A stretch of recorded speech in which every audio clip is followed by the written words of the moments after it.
Today, I want to ask, is it time to Marie Kondo our software as a service portfolio? At home, we all have digital subscriptions. In 2020, the average consumer had 12.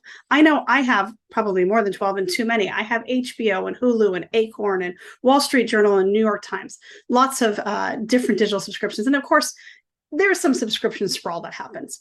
The thing is, companies have this same challenge, but they have it with software as a service applications. The average company has 254 software as a service or SaaS applications. And on average, teams are using between 40 and 60 applications. That's crazy to think that they're using that many tools with different UI and different workflows to do their job.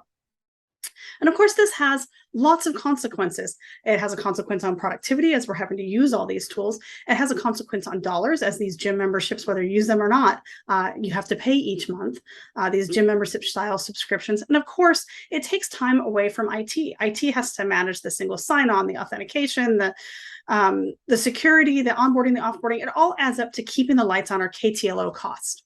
I want to give you a real world example. Imagine a company with 350 employees that wants to keep bureaucracy low and access to tools needed very high. 70% of these 350 employees use project management tools, including Jira, Asana, Trello, Smartsheets, Microsoft Project, Quip, and sometimes in a pinch, Microsoft Excel and Google Sheets. And there was even an open request to add Monday.com. It's not that any of these tools are bad. None of them are. It's that the small differences in features had caused this software as a service subscription sprawl. The results end up being, first off, siloing. If everybody's working in different systems, it's very difficult to not be in a silo. Huge lack of visibility. How do you see all the projects that are going on in your organization when they're across all these different tools, and how much extra or busy work is there in tying it all back together? There's the keeping the lights on top cost we talked about for IT. And of course, there's less dollars and time for revenue generation and innovation projects. Now, here's the thing. I don't think that we can get rid of all software as a service tools. As a matter of fact, I think in general, they're really quite good. I think we do have to watch the sprawl, and then it's all of our jobs, not just IT's, to look at the upstream impact when we add one of these tools.